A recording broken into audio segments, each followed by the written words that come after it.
Eindhoven. We had a public presentation of the idea, and we had also the fourth assembly of interested scholars. Between the late 2025 and early 2026, we built a structure. So a foundation, very recently, a foundation established in Netherlands. The foundation managed directly the platform, the web page, and we create working groups. A working group, for example, about research and survey, a working group about funding, and so on. So we have an organization. We have also we had also council meetings, two, one in March and one in June, in order to connect all researchers that at the beginnings, from the beginnings, participated to this project. We have also a secretariat. It's a sort of executive group that give the line to the project. The last step was the creation of a website that you can have a look below. In the hall of this building, in the exhibition, we put a laptop, and you can observe the new web page here. You can explore the web page.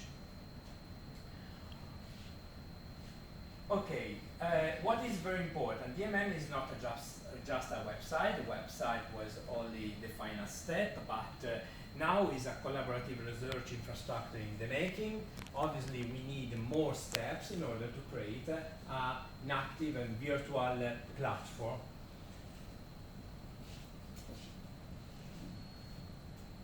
Okay, in the very closest future, we hope, crossing fingers, the web page, the virtual platform, we have at least three different functionalities, three ways to document, monitor, and learn from mobility transitions. We call these three different functionalities story, pulse, and bridge.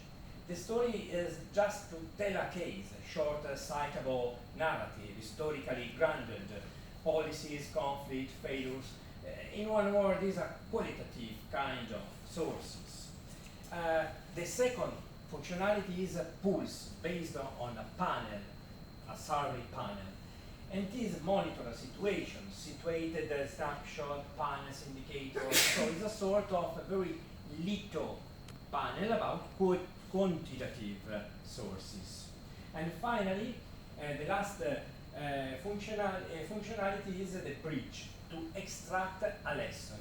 Research, to practice reflection, answering to the question, what can be covered, what should not be simplified, and so on. So, the story, summing up, story tells a case, pulse monitors the situation, and bridge extracts a lesson.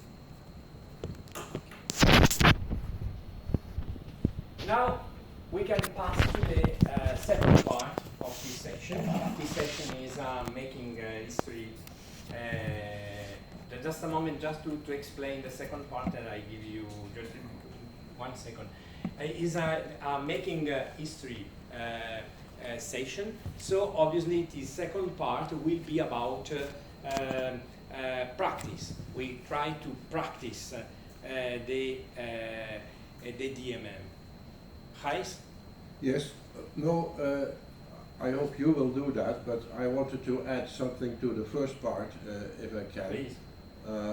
Just to make clear for those who are not familiar with DMM up to now, I think DMM has two aspects or two trajectories. One is organizational and the other is content or scholarly activities. And I think both are important. So the idea is that in the end we will have a platform, digital platform, where we can do the things that are presented in the second part in analog way, in a digital way. Probably you are going to explain that. So that's the technical part, and that means we need money, because it's not free for the making. So that is subsidy work, etc., etc. And we now have a limited amount of money from private persons, so to speak, and from the TU Berlin and from NCRD here to build the website that is to be shown in the hall. So that's the first prototype of a platform.